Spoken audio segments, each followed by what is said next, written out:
السلام علیکم ورحمۃ اللہ وبرکاتہ نحمدہ ونصلی علی رسولہ الکریم۔ جامعہ انواری حیدرآباد باب العلم انواری ایجوکیشنل سوسائٹی کی جانب سے تحاوی شریف کی ریکارڈنگ کا سلسلہ جاری ہے۔ آج ہم باب التسمیۃ علی الوضوء سے اپنے سبق کا آغاز کرتے ہیں، یعنی وضو کے شروع میں بسم اللہ پڑھنے کا باب۔ وضو شروع کرنے سے پہلے بسم اللہ پڑھنا سنت ہے یا واجب ہے، کیا حکم ہے اس کا؟ تو میں سبق کے اندر تسمیہ کا لفظ استعمال کروں گا، تو اس کا مطلب یہی ہوگا کہ بسم اللہ پڑھنا۔ تسمیہ علی الوضوء، اس سلسلے میں دو معروف مسلک ہیں۔ پہلے ان مسلکوں کو سن لیجیے، اس کے بعد ان کے دلائل ذکر کیے جائیں گے۔ پہلا مسلک امام احمد بن حنبل اور داؤد ظاہری کا ہے۔ یہ حضرات تسمیہ علی الوضوء کو واجب قرار دیتے ہیں، یعنی اگر کوئی شخص وضو سے پہلے بسم اللہ نہیں کیا تو اس کا وضو نہیں ہوا۔ وضو نہیں ہونے کا معنی یہ ہے کہ اس کو طہارت حاصل نہیں ہوئی، اس کا حدث زائل نہیں ہوا۔ اب جب وضو نہیں ہوا تو نماز بھی نہیں ہوئی۔ تو حنابلہ اور اہل ظواہر، ان کے یہاں وضو سے پہلے تسمیہ یہ واجب ہے۔ دوسرا مسلک، یہ جمہور فقہا یعنی امام اعظم ابو حنیفہ، امام مالک، امام شافعی اور جمہور محدثین کا مذہب ہے کہ وضو سے پہلے تسمیہ یہ واجب نہیں ہے۔ بعض کے یہاں سنت ہے، بعض کے یہاں مستحب ہے۔ تو دونوں مذہبوں کو اس طریقے سے ہم بیان کریں۔ حنابلہ کے یہاں تسمیہ علی الوضوء واجب ہے، اور احناف، مالکیہ، شوافع اور جمہور فقہا محدثین کے یہاں واجب نہیں ہے، سنت ہے یا پھر مستحب ہے۔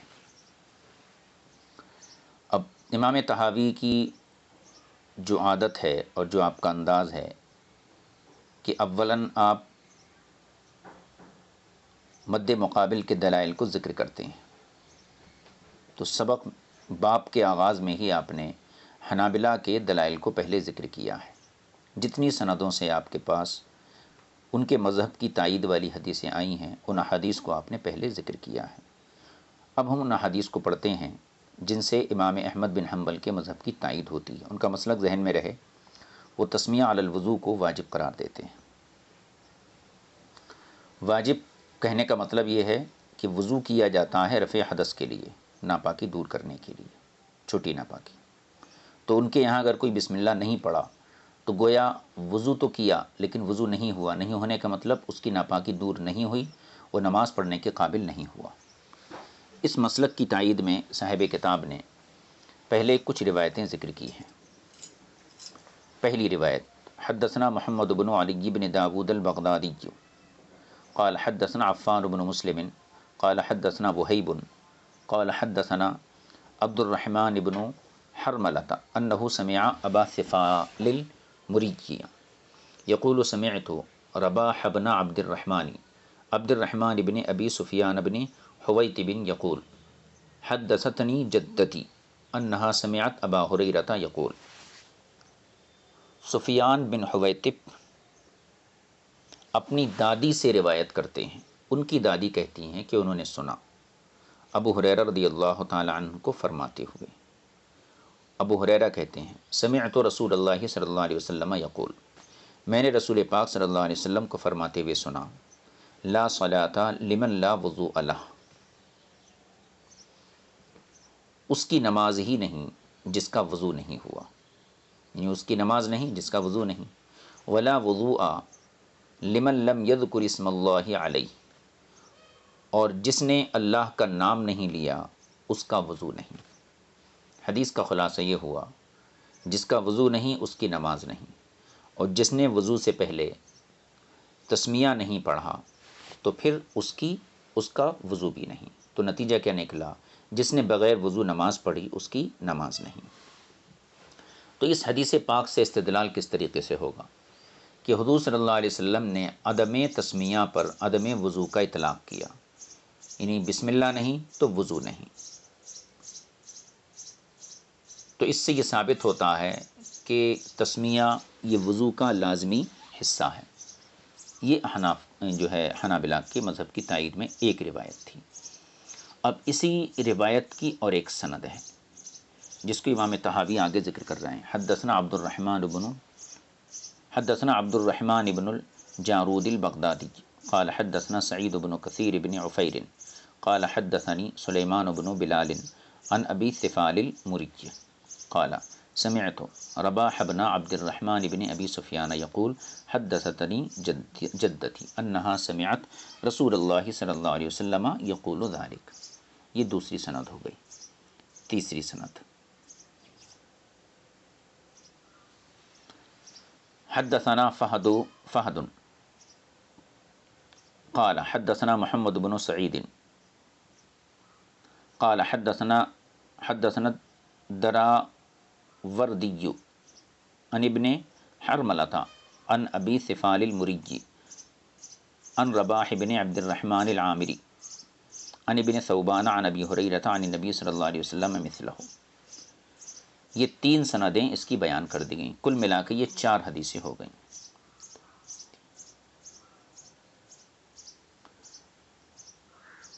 بلکہ یہ 3 سندیں ہوئیں، اور اس میں ایک ہی متن ذکر کیا گیا۔ وہ متن کیا تھا؟ لا صلاۃ لمن لا وضوء لہ ولا وضوء لمن لم یذکر اسم اللہ علیہ۔ اس حدیث کی بنیاد پر حنابلہ نے یہ کہا ہے کہ جس نے وضو کے آغاز میں بسم اللہ نہیں پڑھی تو اس کا وضو نہیں ہوا، یعنی ان کے یہاں بسم اللہ یہ تسمیہ واجب ہے۔ اب ان تمام روایتوں کو ذکر کرنے کے بعد صاحب کتاب امام طحاوی ان سے جو مسلک نکلا حنابلہ کا اس کو بیان کرتے ہیں ان الفاظ سے۔ فذهب قوم الى ان من لم يسمي على وضوء الصلاة فلا يجزئه وضوءه۔ فقہا کی ایک جماعت اس طرف گئی ہے کہ جس نے نماز والے وضو میں بسم اللہ نہیں پڑھی فلا یجزئہ وضوءہ، تو اس کا وضو اس کے لیے کافی نہیں ہے، مثلا درست نہیں ہے۔ واحتجوا فی ذلک بہذہ الآثار، اور ان فقہا نے اس سلسلے میں گزشتہ حدیثوں سے احتجاج کیا ہے، دلیل پکڑی ہے جو حدیثیں ابھی اوپر بیان کی گئیں۔ وخالفہم سے صاحب کتاب نے دوسرے مذہب کو بیان کیا۔ وخالفہم فی ذالک آخرون، اور دوسرے فقہا نے اس مسئلے میں ان سے اختلاف کیا ہے، یعنی حنابلہ سے اختلاف کیا ہے۔ یہ اختلاف کرنے والے کون ہیں؟ احناف، شوافع، مالکیہ اور جمہور فقہاء و محدثین۔ انہوں نے کیا کہا؟ فقالو، انہوں نے کہا من لم یسمی علی وضوئہ، جو شخص اپنے وضو کے شروع میں بسم اللہ نہ پڑھے، فقد اساء، تو اس نے برا کام کیا، وقد طہر بوضوئہ، لیکن وہ وضو کے ذریعے پاک ہو گیا، یعنی وضو کا جو کام تھا وہ ہو گیا۔ وضو کا کام کیا ہے؟ حدث دور کرنا، پاکی حاصل کرنا۔ تو جس نے بغیر بسم اللہ پڑھے وضو کیا تو وضو کا جو فائدہ ہے وہ تو اس کو مل گیا، یعنی پاکی حاصل ہو گئی، لیکن بسم اللہ نہ پڑھنا یہ اس نے غلط کام کیا، یہ اچھا نہیں کیا، یہ مسلک ہو گیا۔ واحتجوا فی ذالک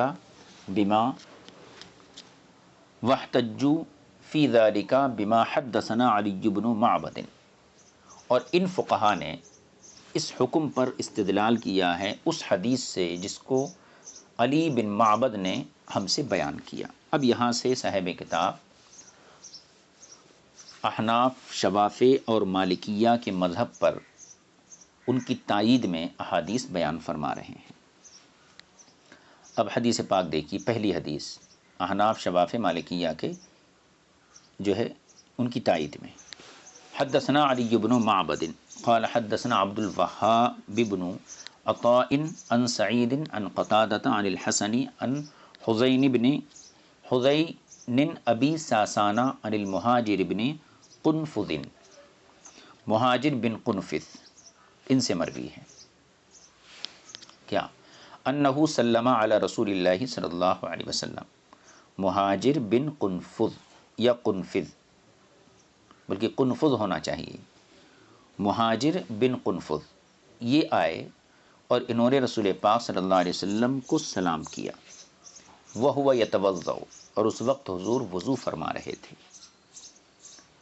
تو وضو کرتے ہوئے انہوں نے حضور کو سلام کیا، فلم یرد علیہ رسول پاک صلی اللہ علیہ وسلم نے ان کے سلام کا جواب نہیں دیا، فلما فرغ من وضوئہ جب حضور وضو سے فارغ ہوئے، قال تو آپ نے ارشاد فرمایا، انہ لم یمنعنی ان ارد علیک،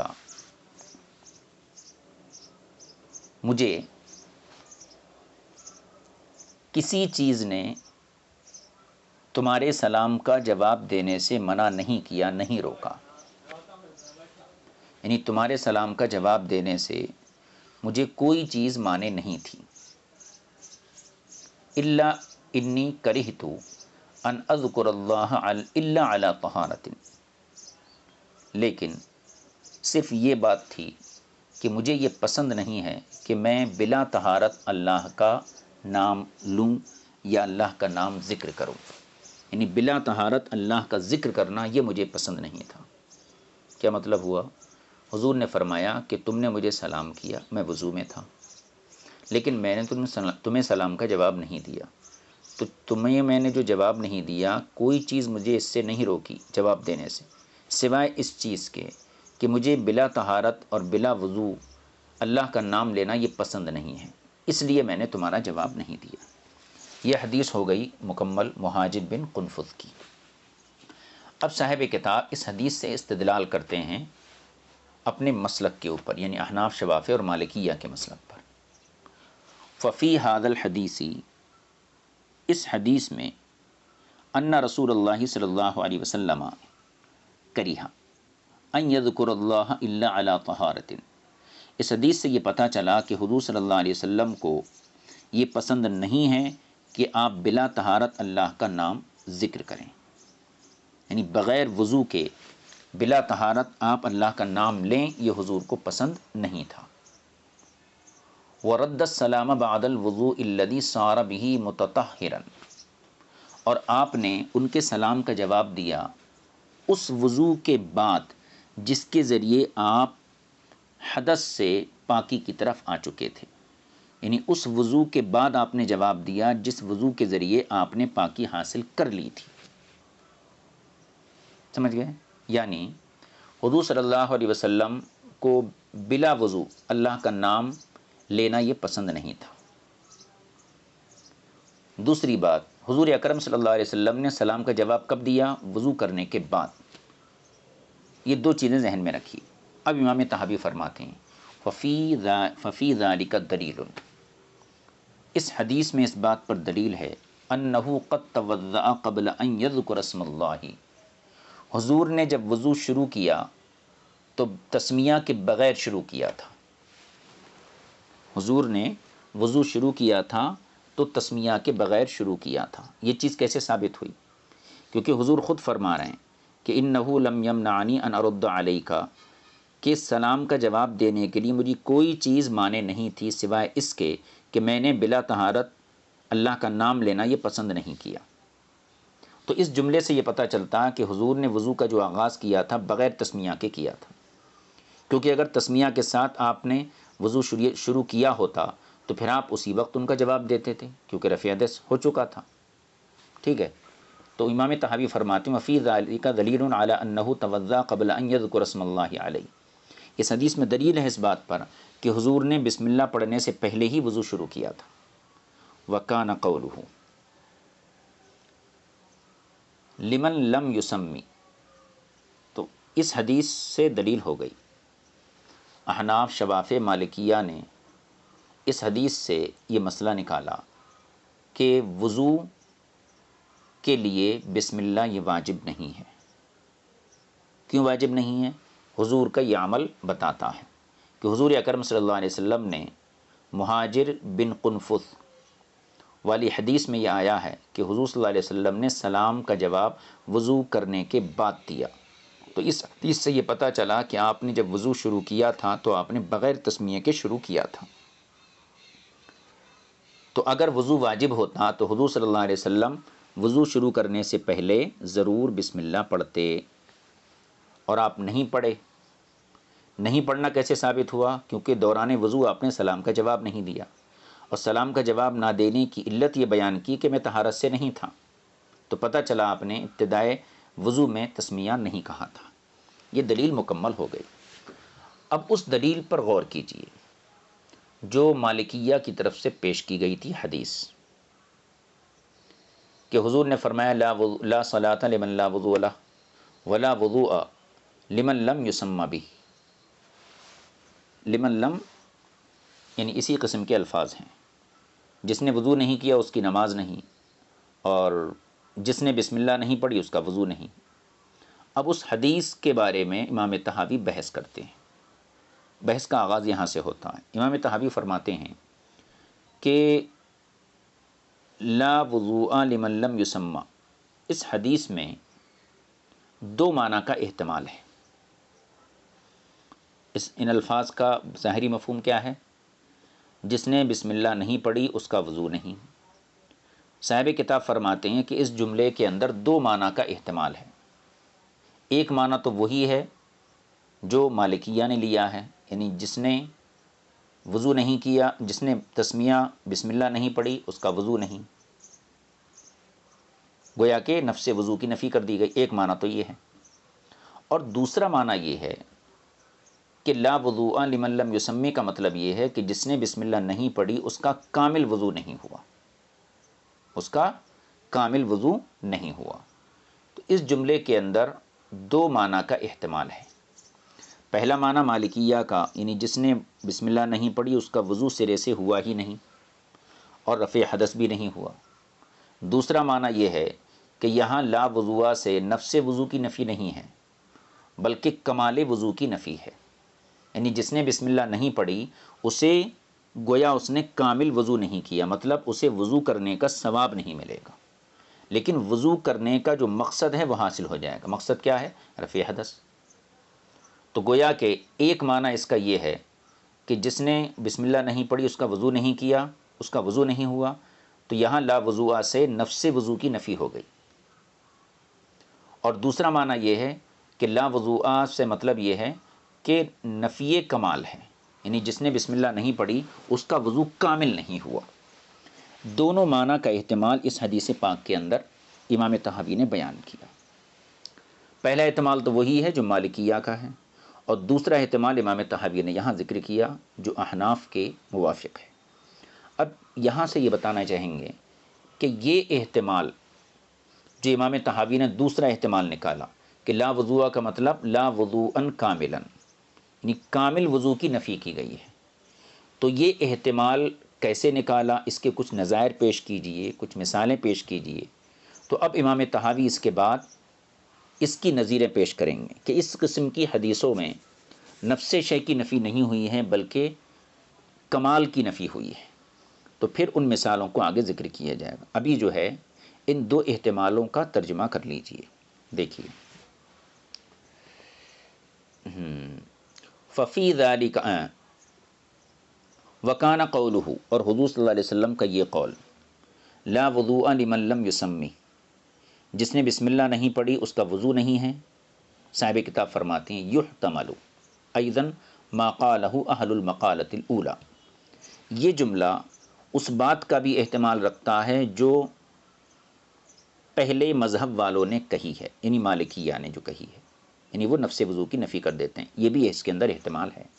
ویحتمل، اور یہ بھی احتمال ہے کہ لا وضوء لہ کا معنی ہے لا وضوء لہ متکاملا فی الثواب، یعنی اس کا وضو ثواب کے اعتبار سے کامل نہیں ہے، تو کمال کی نفی ہے، یہ بھی ممکن ہے۔ تو دونوں احتمال ہیں۔ اب نفی کمال کے اوپر صاحب کتاب نے کچھ نظیریں پیش کی ہیں کہ اس قسم کے جملے حدیثوں میں آئے ہیں، لیکن وہاں پر جو ہے متفق علیہ طور پر نفس شے کی نفی نہیں ہے بلکہ کمال کی نفی ہے۔ پہلی مثال اور پہلی نظیر دیکھیے، کما قالا، لیس المسکین سے پہلی مثال دے رہے ہیں، ایک حدیث پاک ہے، حدیث کا یہ جملہ ہے، لیس المسکین الذی تردہ التمرۃ والتمرتان واللقمۃ واللقمتان۔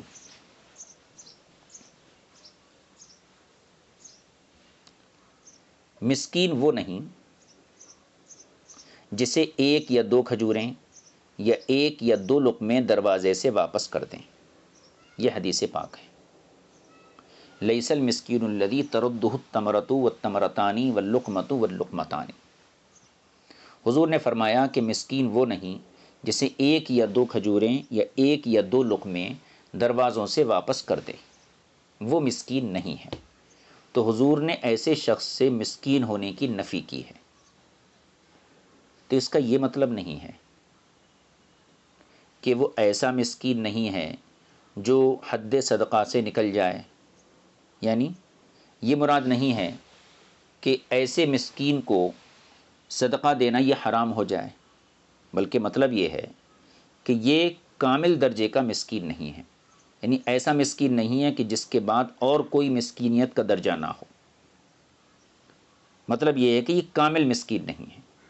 کامل مسکین وہ نہیں ہے، تو یہاں لیس المسکین کا معنی کرے جائے گا لیس المسکین المتکامل فی المسکنۃ، یعنی وہ کامل مسکین نہیں ہے جس کو ایک دو کھجوریں دے دی جائیں وہ چلا جائے، یا ایک دو لقمے کھانے کے دے دیے جائیں وہ چلے جائیں، تو حضور نے فرمایا یہ مسکین نہیں، یعنی کامل مسکین نہیں ہے۔ کامل مسکین کا مطلب ایسا مسکین جو حد صدقہ سے نکل جائے۔ مطلب یہ ہے، دیکھیے، مسکین کے لیے صدقہ جائز ہے، یعنی جو مسکین ہوتا ہے وہ زکوٰۃ کا مال لے سکتا ہے، وہ زکوٰۃ کا مال لے سکتا ہے۔ اب حضور نے فرمایا کہ جس کے پاس ایک یا دو لقمے آپ دے دیے یا ایک یا دو کھجوریں اس کو دے دیے اور وہ چلا گیا، تو حضور فرمایا یہ مسکین نہیں ہے۔ تو مسکینیت کی جو نفی کی گئی ہے اس کا یہ مطلب نہیں ہے کہ اس کے لیے صدقہ لینا حرام ہو گیا، کیونکہ صدقہ مسکین کے لیے ہے، اور جو مسکین نہیں ہے اس کے لیے صدقہ لینا جائز نہیں ہے۔ تو یہاں پہ حضور اکرم صلی اللہ علیہ وسلم کی یہ مراد نہیں ہے کہ وہ مسکین ہی نہیں ہے، یعنی حد مسکنت سے باہر ہے، مسکینی کی حد کے باہر ہے، یہ مراد نہیں ہے، کیونکہ مسکینی کی حد سے باہر ہو جائیں گے تو مطلب کیا ہوا، اس کو صدقہ بھی نہیں دیا جا سکتا، اب یہ صدقے کا بھی حقدار نہیں رہا، زکوٰۃ کا بھی حقدار نہیں رہا، بلکہ اس حدیث میں مراد یہ ہے کہ وہ مسکینی میں کامل درجہ نہیں رکھتا، یعنی ایسا مسکین نہیں ہے جس کے بعد مسکینی کا کوئی اور درجہ نہ ہو۔ تو یہاں پر حضور اکرم صلی اللہ علیہ وسلم نے لیس المسکین تو کہا، مسکین نہیں ہے، لیکن یہاں کمال کی نفی ہوئی ہے۔ تو جس طریقے سے اس حدیث میں کمال کی نفی ہے، اسی طریقے سے لا وضوء میں بھی کمال کی نفی ہوگی، نفس وضو کی نفی نہیں ہوگی۔ اب آپ دیکھ لیجئے، ایک شخص ہے جس کے پاس ایک یا دو کھجوریں ہیں، یہ ایک شخص ہے جس کے پاس ایک یا دو لقمے ہیں، تو آپ اس کی مسکین کہیں گے کہ نہیں کہیں گے؟ ظاہر سی بات وہ مسکین ہے، لیکن حدیث کہتی وہ مسکین نہیں ہے، تو مطلب کیا ہے؟ کامل مسکین نہیں۔ کامل مسکین وہ ہے جس کے پاس ایک کھجور بھی نہ ہو، ایک لقمہ بھی نہ ہو، وہ کامل درجے کا مسکین ہے۔ تو یہاں پر حضور نے مسکین کی نفی کی، لیکن نفس مسکین کی نفی نہیں ہے۔ ایسا مسکین مراد نہیں ہے کہ جس پر صدقہ حرام ہو جائے یا زکوٰۃ کا مال حرام ہو جائے، بلکہ مطلب یہ ہے کہ یہ مسکینی کا آخری درجہ نہیں، یعنی کچھ لوگ ایسے ہیں جو اس سے بھی زیادہ غریب ہوتے ہیں، اس سے بھی زیادہ محتاج ہوتے ہیں، جن کے پاس ایک دو لقمہ بھی نہیں ہوتا، ایک دو کھجوریں بھی نہیں ہوتی، ایسے بھی مسکین ہوتے ہیں۔ تو جس طریقے سے لیس المسکین میں کمال کی نفی ہے، اسی طریقے سے لا وضوء لمن لم یسمی، اس کے اندر بھی کمال کی نفی ہے، نفس وضو کی نفی نہیں ہے۔ اتنے کا ترجمہ کر لیجیے۔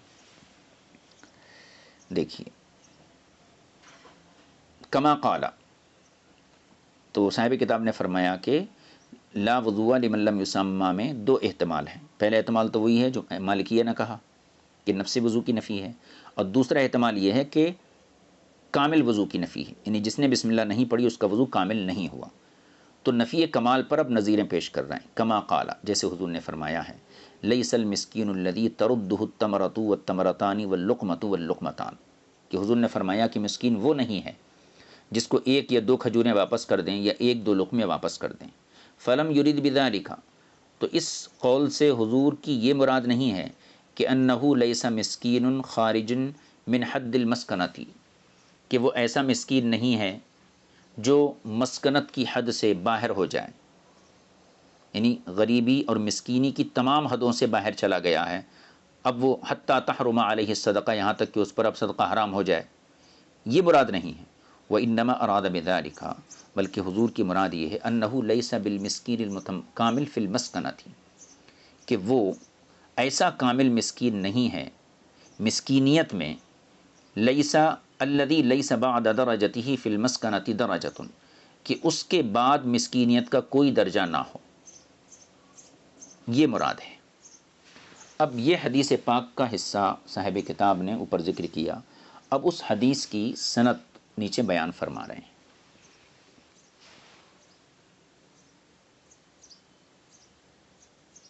اس کی سند دیکھ لیجئے، اوپر جو لیس المسکین الذی تردہ التمرۃ والتمرتان، حدیث کے اس حصے کو اوپر ذکر کیا گیا تھا بحث کے لیے. اب وہ حدیث کن کن سندوں سے صاحب کتاب تک پہنچی ہے، وہ سند کے ساتھ پوری حدیث یہاں ذکر کر رہے ہیں. حدثنا ابن ابی داود حدثنا قال حدثنا ابو عمر الحوضی قال حدثنا خالد بن عبد اللہ عن ابراہیم الحجری عن ابی الاحوص عن عبد اللہ عن النبی صلی اللہ تعالی علیہ وسلم. حضرت عبداللہ ابن مسعود سے مروی ہے کہ انہوں نے رسول پاک صلی اللہ علیہ وسلم کا یہ بیان نقل فرمایا. کیا ہے؟ حضور نے فرمایا لیس المسکین الذی بالطواف، لیس المسکین الذی بالطواف الذی تردہ التمرۃ والتمرتان واللقمۃ واللقمتان، کامل مسکین وہ نہیں. اب یہاں مسکین کا لفظ ہے، لیکن جب اس کی ہم اوپر وضاحت کر چکے ہیں تو یہاں مسکین سے مراد کامل مسکین ہے. حضور نے فرمایا کامل مسکین وہ نہیں ہے کہ جس کو ایک کھجور یا دو کھجوریں یا ایک لقمہ اور دو لقمے لوٹا دیتے ہیں. قالوا فمن المسکین، تو حضور صلی اللہ علیہ وسلم نے حضور صلی اللہ علیہ وسلم سے صحابہ نے پوچھا فمن المسکین، یا رسول اللہ تو مسکین کون ہے؟ قال، حضور نے ارشاد فرمایا الذی یستحی ان یسأل، اصل مسکین تو وہ ہے جس کو ضرورت کے وقت سوال کرتے ہوئے بھی حیا آتی ہے. الذی یستحی ان یسأل، جس کو بوقت ضرورت مانگتے ہوئے، ہاتھ پھیلاتے ہوئے شرم آتی ہے، حیا آتی ہے. حالانکہ ولا یجد ما یغنیہ، اس کے پاس اتنا بھی نہیں ہوتا ہے جو اس کو بے نیاز کر دے، یعنی وہ اپنے پاس اتنی چیز بھی نہیں پاتا ہے جو اسے بے نیاز کر دے، اس کی ضرورت کو پورا کر دے. اس کے باوجود وہ حیا کی وجہ سے ہاتھ نہیں پھیلاتا. ولا یفتن لہ فیعطی، اور نہ لوگ اس کو ضرورت مند سمجھ پاتے ہیں کہ اس کو کچھ دے دیں. تو ایسا شخص جو ہے یہ مسکین ہے اصل میں، کہ جو ضرورت مند ہے لیکن حیا کی وجہ سے ہاتھ نہیں پھیلاتا، اور نہ اس کے پاس اتنا سامان ہے جو اس کی ضرورت کو پورا کر دے، اور نہ اس کی ایسی ظاہری حالت ہے کہ لوگ اس حالت کو دیکھ کر اس کی محتاجی کا احساس کر سکیں اور اس کو کچھ دیں. یہ وہ حدیث تھی جس سے اوپر استدلال کیا نفی کمال کے اوپر. اب آگے اور ایک حدیث ہے، اسی حدیث کی گویا کہ یہ سند ہے. حدثنا علی بن شیبۃ قال حدثنا قبیصۃ بن عقبۃ قال حدثنا سفیان عن ابراہیم فذکر مثلہ باسنادہ. سفیان بن ابراہیم نے نقل کیا اور انہوں نے اپنی سند کے ساتھ اسی جیسی روایت نقل کی ہے. اس کی اور ایک سند، حدثنا ابن وہب حدثنا ابن ابی ذئب عن ابی الولید عن ابی ہریرہ عن رسول اللہ صلی اللہ علیہ وسلم نحوہ. یہ بھی اس کی ایک سند ہے اسی حدیث کی. آگے حدثنا ابو امیہ محمد بن ابراہیم بن مسلم قال حدثنا علی بن قال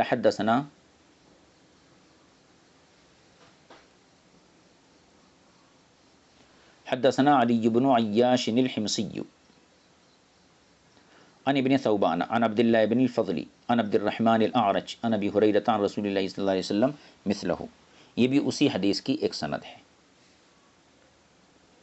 اب آگے دیکھیے، ایک نظیر تو صاحب کتاب پیش کر دیے، اور اس لیس المسکین الذی تردہ التمرۃ والتمرتان اب اللقمۃ واللقمتان، یہ جو حدیث تھی، اس حدیث سے امام طحاوی نے یہ ثابت کیا کہ جس طریقے سے یہاں پر لیس المسکین سے نفس مسکینیت کی نفی نہیں ہے بلکہ مسکین کامل کی نفی ہے، اسی طریقے سے لا وضوء لمن لم یسمى والی حدیث میں نفس وضو کی نفی نہیں ہے بلکہ کمال وضو کی نفی ہے، یعنی جس نے بسم اللہ نہیں پڑھی اس کا وضو تو ہوگا، یعنی طہارت حاصل ہوگی، رفع دور ہو، یعنی حدث دور ہوگا، اور اس کے ساتھ نماز درست بھی ہوگی، لیکن وضو کرنے کا جو ثواب ہے وہ اس کو میسر نہیں ہوگا، تو گویا کمال کی نفی کی۔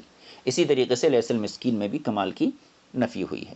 تو ایک نظیر پیش کرے، اس کی حدیث پیش کرے، پھر اس حدیث کی جتنی سندیں تھیں صاحب کتاب نے ان سندوں کو پیش کر دیا۔ اب یہاں سے دوسری نظیر پیش کر رہے ہیں۔ اس نظیر میں بھی یہی ثابت کریں گے کہ ایک چیز کی حضور نے نفی کی ہے، لیکن مراد وہاں اصل شے کی نفی نہیں ہے بلکہ کمال کی نفی ہے۔ جیسے حدیث دیکھیے، حدثنا یونس قال حدثنا ابن وهب ان مالکا حدثه عن ابی الزناد عن الاعرج عن ابی ہریرہ عن رسول اللہ صلی اللہ علیہ وسلم مثلہ، یہ سند ہو گئی۔ او کما قال، اب یہ دوسری نظیر ہے یہاں سے۔ یہ جو سند میں ابھی ذکر کیا یہ پہلی والی حدیث کی سند تھی، یعنی لیس المسکین الذی تردہ التمرہ، اس کی یہ سند تھی۔ اب یہاں سے او کما قال سے دوسری نظیر بیان فرما رہے ہیں۔ او کما قال، اب یہ دوسری نظیر ہے، لیس المؤمن الذی یبیت شبعان وجارہ جائع۔ اس ارشاد کا مطلب کیا ہے کہ وہ شخص مومن نہیں ہے جو خود تو پیٹ بھر کھا کر رات گزارے اور وجارہ جائع، اور اس کا پڑوسی جو ہے یہ بھوکا رہے۔ اس حدیث پاک کے اندر حضور نے لیس المؤمن فرمایا، یعنی ایمان کی نفی فرما دی، کس شخص سے؟ جو پیٹ بھر کھائے اور اس کا پڑوسی جو ہے بھوکے پیٹ رات گزارے، بھوکے پیٹ رات گزارے۔ اس حدیث کی ایک اور سند صاحب کتاب نے یہاں ذکر کی، لیس المؤمن کی۔ حدثنا بذالک ابو بکرۃ، یہی حدیث ہم سے ابو بکر نے بیان کی ہے۔ قال حدثنا مؤمل قال حدثنا سفیان عن عبد الملک بن ابی بشیر عن عبد اللہ بن المساوری او ابن ابی المساوری قال سمعت ابن عباس یعاتب ابن الزبیر فی البخل، یعنی عبداللہ بن زبیر کو حضرت عبداللہ ابن عباس بخل کے بارے میں کچھ سخت سست فرما رہے تھے، یعنی عتاب کر رہے تھے۔ ویقول، اور اسی سلسلے میں فرما رہے تھے کون؟ حضرت عباس، ابن عباس۔ قال رسول اللہ صلی اللہ علیہ وسلم، حضور نے ارشاد فرمایا، لیس المؤمن الذی یبیت شبعان وجارہ الی جنبہ جائع، وہ مومن نہیں ہے جو پیٹ بھر کر رات گزارے اور اس کا پڑوسی اس کے پہلو میں، اس کے بازو میں بھوکا سوتا رہے، بھوکا رات گزارے۔ اب یہ دو سندوں کے ساتھ گویا کہ اس حدیث پاک کو صاحب کتاب نے بیان کر دیا۔ اب اس پر بحث دیکھیے، امام طحاوی فرماتے ہیں، فلم یرد بذالک انہ لیس بمؤمن ایمانا خرج بترکہ ایاہ الی الکفر، حضور نے جو فرمایا کہ لیس المؤمن الذی یبیت جائعا، کہ وہ مومن نہیں ہے، وہ مومن نہیں ہے، تو اس سے مراد یہ نہیں ہے، فلم یرد بذالک، اس سے مراد یہ نہیں ہے کہ انہ لیس بمؤمن ایمانا خرج بترکہ ایاہ الی الکفر، اس سے یہ مراد نہیں کہ وہ اس کو چھوڑ دینے کی وجہ سے کفر کی طرف نکل گیا ہو، یعنی پڑوسی بھوکا سویا اور یہ شخص پیٹ بھر کے سویا، تو گویا اس نے پڑوسی کی خبرگیری نہیں کی، اس کا خیال نہیں رکھا، تو پڑوسی کا خیال نہ رکھنے کی وجہ سے یہ شخص ایسا نہیں ہو گیا ہے کہ اب کفر کی طرف نکل گیا ہو، کفر کی طرف چلا گیا. فلم یرید بذالک، یہ مراد نہیں ہے اس حدیث سے کہ انہ لیس بمؤمن ایمانا خرج بترکہ ایاہ الی الکفر، کہ اس کام کو چھوڑنے کی وجہ سے وہ شخص مومن ہی نہ رہا ہو اور کفر کی طرف چلا گیا ہو، یہ مطلب نہیں ہے. ورنہ آج دنیا میں کتنے لوگ مسلمان باقی رہیں گے. بالعموم ہماری عادت ہے، ہم کھاتے ہیں اور سو جاتے ہیں، تو اگر اس سے ایمان کی نفی ہو جائے تو پھر کتنے لوگ مسلمان باقی رہیں گے. ٹھیک ہے، تو یہ مراد نہیں ہے. وَلَكِنَّهُ أَرَادَ بِهِ، حضور کی مراد یہ ہے کہ انہ لیس فی اعلی مراتب الایمان، کہ ایسا شخص ایمان کے ادنا اعلیٰ مرتبے پر فائز نہیں ہے. یعنی جو شخص اپنے پڑوسی کی دیکھ بھال نہ کرے اور اس کا خیال نہ رکھے، وہ ایمان کے اعلیٰ درجے پر فائز نہیں ہے. تو گویا کہ لیس المؤمن الذی یبیت شبعان وجارہ الی جنبہ جائع او کما قال، اس حدیث میں جو لیس المؤمن کہا گیا کہ مومن نہیں ہے، تو نفس ایمان کی نفی نہیں ہے بلکہ کمال ایمان کی نفی. یعنی وہ انسان مومن کامل نہیں کہ جو خود کھائے اور اس کا پڑوسی بھوکا سوئے. تو یہاں پر بھی آپ نے دیکھا کہ حضور مومن سے پہلے لیسا لائے، لیس المومن نفی کی گئی، لیکن یہ ایمان کی نفی نہیں ہے بلکہ کمال ایمان کی نفی ہے. اسی طریقے سے لیس لا وضوء میں جو ہے کمال وضو کی نفی ہے، نفس وضو کی نفی نہیں ہے. دیکھیے وَأَشْبَاهُ هَذَا كَثِيرَةٌ يَطُولُ الْكِتَابُ بِذِكْرِهَا، اور اس قسم کی حدیثیں اور آثار جن میں نفی کو نفی کمال پر محمول کیا گیا ہے، یہ بہت زیادہ ہیں اور ان کی تعداد بہت ہے. اگر ان سب کو یہاں ذکر کر دیا جائے تو کتاب کافی طویل ہو جائے گی.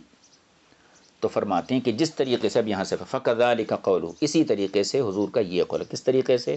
جیسے لیس المسکین الذی تردہ التمرہ میں نفی کمال ہے، لیس المؤمن الذی یبیت شبعانہ میں نفی کمال ہے. اسی طریقے سے لا وضوء لمن لم یسمی، اس حدیث میں بھی لم یرد بذلک انہ لیس بمتوضئ، یہ مراد نہیں ہے کہ جس نے بسم اللہ کو چھوڑ دیا وہ ایسا وضو کرنے والا ہوا کہ لم یخرج به من الحدث، کہ وہ اس وضو کے ذریعے ناپاکی سے نہ نکلا ہو، یہ مراد نہیں ہے. ولکنہ اراد، ہاں مراد یہ ہے انہ لیس بمتوضئ وضوءا کاملا فی اسباب الوضوء الذی یوجب الثواب، کہ وہ کامل وضو کرنے والا نہیں ہے اسباب وضو میں سے کہ جو ثواب کو واجب کر دیتے ہیں. یعنی وہ ایسا وضو کرنے والا نہیں جس سے وہ حدث سے ایسا وضو کرنے والا، کامل وضو کرنے والا نہیں ہے جو اسباب وضو میں ثواب کو لازم کرتا ہے. یعنی جس وضو سے ثواب لازم ہوتا ہے وہ ایسا وضو کرنے والا نہیں ہے. جس وضو سے ثواب لازم ہوتا ہے وہ کون سا وضو ہے؟ جو کامل وضو ہوتا ہے. اور کامل وضو وہ ہوتا ہے جس کے شروع میں بسم اللہ پڑھی جاتی ہے.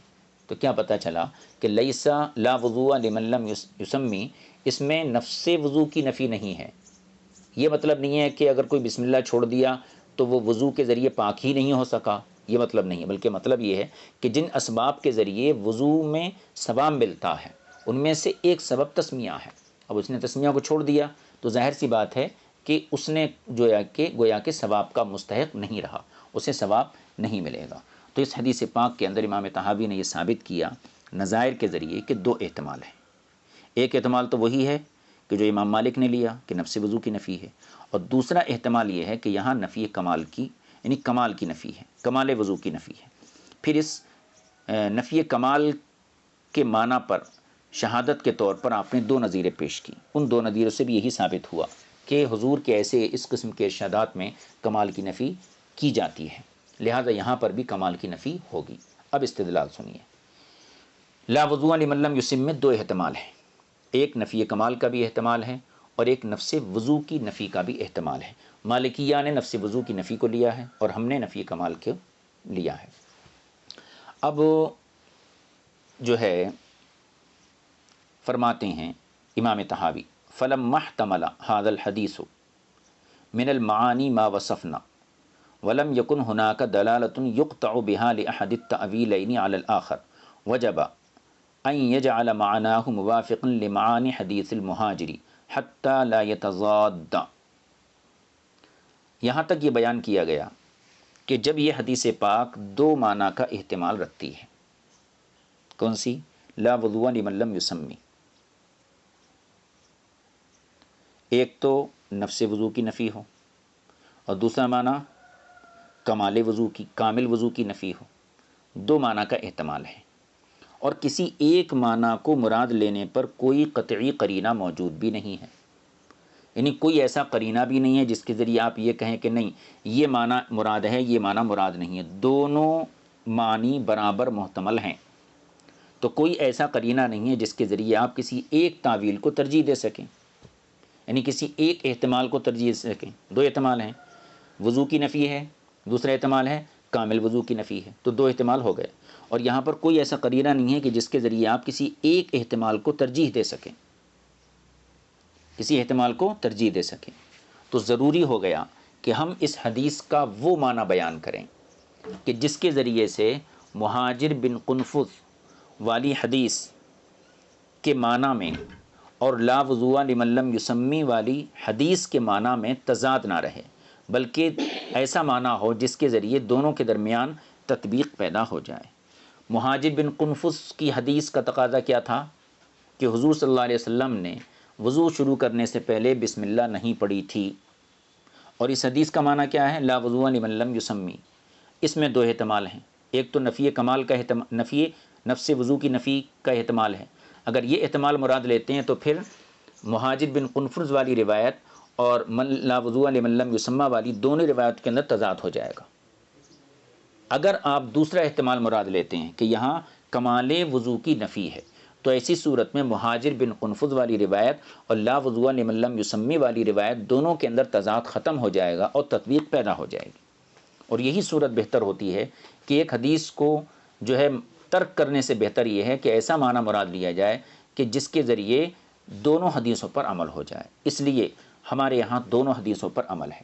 مہاجر بن قنفذ والی حدیث سے ہم نے یہ حکم نکالا کہ وضو سے پہلے تسمیہ واجب نہیں ہے، اور لا وضوء لمن لم یسمی والی حدیث اس کو بھی ہم نے نہیں چھوڑا، بلکہ اس میں ہم نے تعویل کی اور یہاں پر ایک احتمال مراد لیا کہ یہاں پر نفی کمال ہے، اور ہم نے یہ کہا کہ اس حدیث کے پیش نظر وضو سے پہلے بسم اللہ کرنا یہ وضو کے مستحبات یا سنن میں داخل ہوگا، واجب نہیں ہوگا، کیونکہ اگر واجب مراد لیتے ہیں تو ایسی صورت میں مہاجر بن قنفذ والی روایت کی مخالفت ہو جائے گی۔ اتنے کا ترجمہ کر لیجئے۔ فلما احتمل هذا الحديث من المعانی، جب یہ حدیث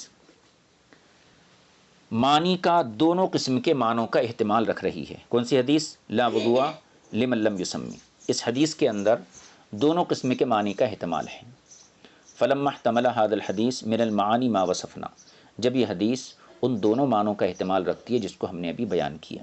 ولم یکن هناك دلالة یقطع بها لأحد التأویلین علی الآخر، اور وہاں پر ایسا کوئی قرینہ نہیں ہے کہ جس کے ذریعے ہم دونوں تعویلوں میں سے ایک تعویل کو دوسری تعویل پر جو ہے ترجیح دے دیں۔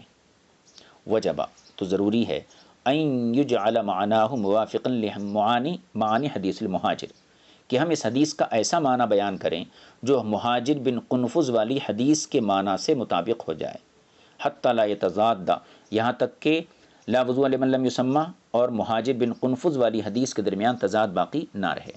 فثبت بذالک، تو اس سے یہ ثابت ہوتا ہے ان الوضوء بلا تسمیۃ یخرج به المتوضئ من الحدث الى الطہارۃ، کہ بغیر بسم اللہ کے وضو اگر کوئی کیا تو وہ ایسے وضو کے ذریعے وضو کرنے والا، یخرج به المتوضئ، ایسے وضو کو کرنے والا حدث سے پاکی کی طرف آ جائے گا، لیکن بسم اللہ چھوڑنے کی وجہ سے اسے ثواب نہیں ملے گا۔ لہذا تسمیہ قبل الوضو یہ احناف، شوافع اور مالکیہ کے یہاں جو ہے یہ واجب نہیں ہے بلکہ سنت یا مستحب کے درجے میں ہے۔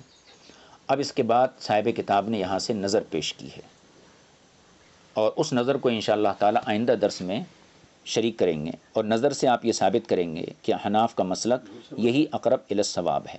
وصلی اللہ علی نبی الکریم وآلہ وصحبہ اجمعین والحمد للہ رب العالمین۔